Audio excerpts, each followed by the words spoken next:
Good day, folks, and welcome to another edition of Lumberjack Logic. I'm your host, Neil Johnson, with a wild report. Karine Jean-Pierre went on this radio show out of Charlotte, North Carolina. The hosts are Mark Garrison and Brett Winterble. I looked up their backgrounds. These are not people with real conservative bona fides. I mean, they went to like Emerson College in Boston, lived in New York City, these types of things.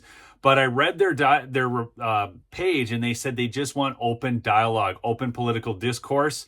So they asked some serious questions, not in a mean manner. You're going to hear this, but Karine Jean-Pierre, it was like a train wreck. When I told a number of people that I was talking to you today, it was interesting, though. They all said, would you please just ask her, does the president have dementia? And so before I move on from that, does he? That Mark, I can't even believe you're asking me this question. That is an incredibly offensive question to ask. But you know, people ask it. Wait, no. Mark, you're taking us down this rabbit hole.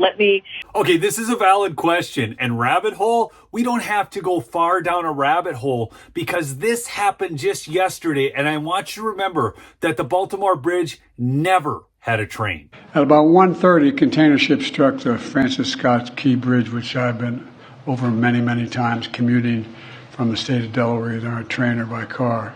So the obvious question is, if he doesn't have dementia, is he just a serial liar? We do know he's a plagiarist. Let me be very clear about this.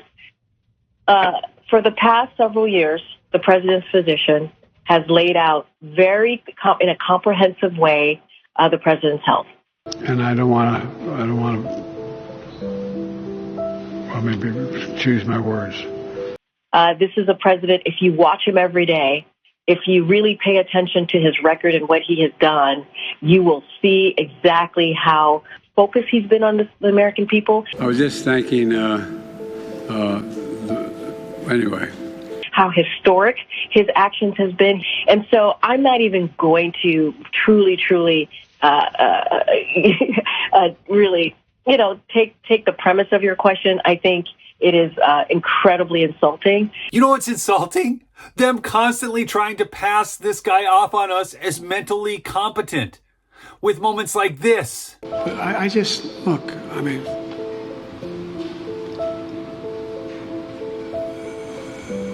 Or like this. Putin's kleptocracy, yeah. Or this.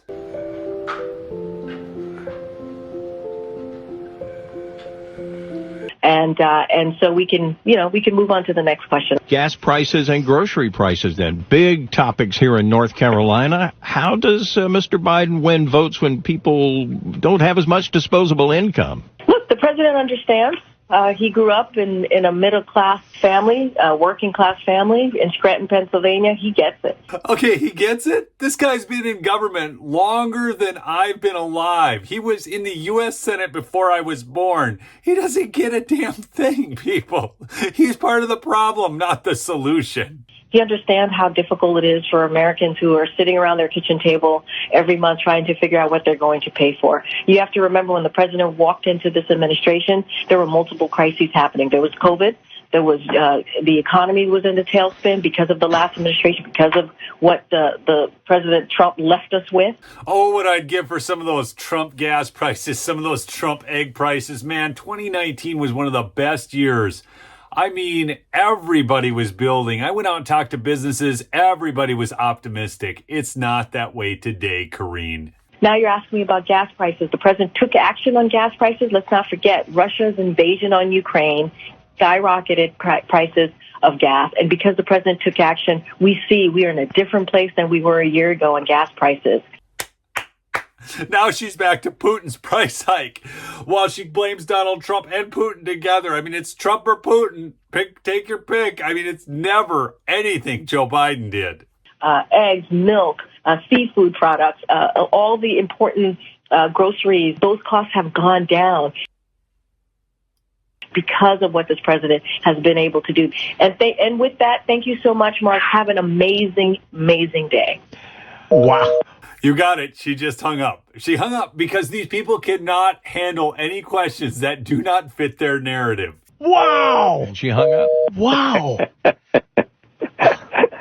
I mean, Mark, listen, I am nominating you to get a press corps badge, and you need to go to the White House. I'm sorry, but you asked 3-4 incredibly salient, important questions that are all front of mind, nothing out of bounds, no baba-booeying or anything like that, right? And you did it exactly right on. And I don't understand the fragility of this person.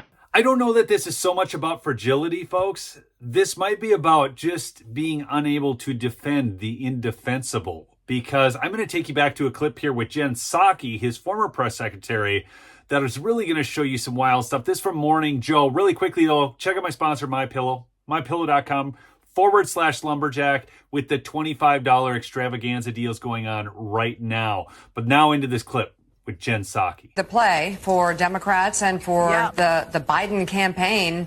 I mean, I thought the, family picture with the Kennedys was pretty funny and powerful. I still don't understand. I'm wondering if you have any insight into what RFK thinks he's doing, or does he know what he's doing, and is that what he wants to do? What's he doing? Well, he's running for president, but see, they have a problem with that because nobody should run except for the person they've coronated. Now, this is so opposite of Donald Trump because in the Republican Party, remember, they wanted to get rid of Donald Trump, but the people said, no way, this is going to be our nominee. Where in the Democrat Party, whether it's Bernie Sanders with Hillary Clinton or whether it's RFK with Joe Biden, the Democrat Party does everything they can do to squash the people who are running against their anointed. But back to what the Biden campaign should be doing.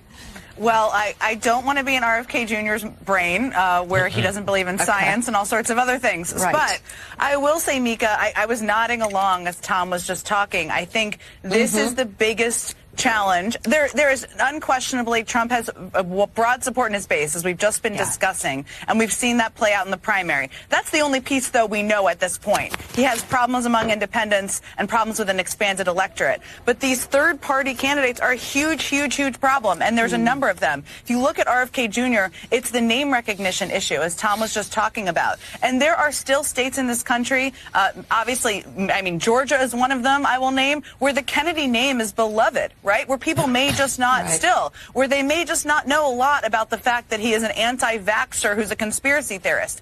Here they go with the character assassination simply because they cannot stand somebody running against their coronated one. Everybody knows who RFK is. Everybody knows that he's not pro-jab.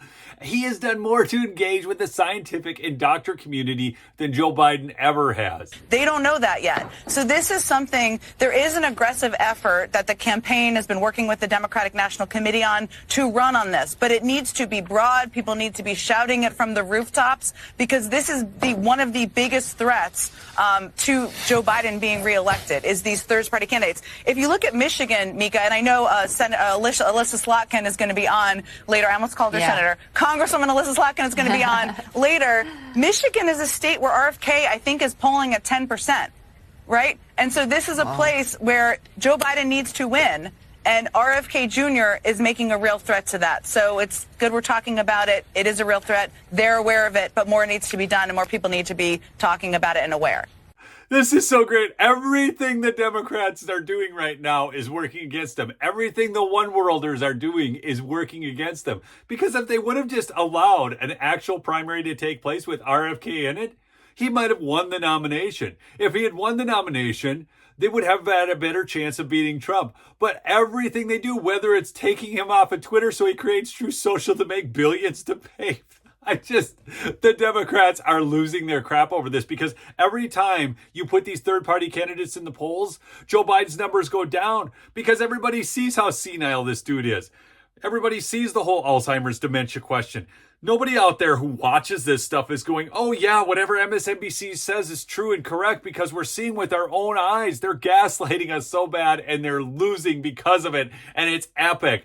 Go support Mike Lindell, the great election integrity warrior at mypillow.com/lumberjack for the $25 extravaganza sales and free shipping with an order of $75 or more. Get some Christmas gifts.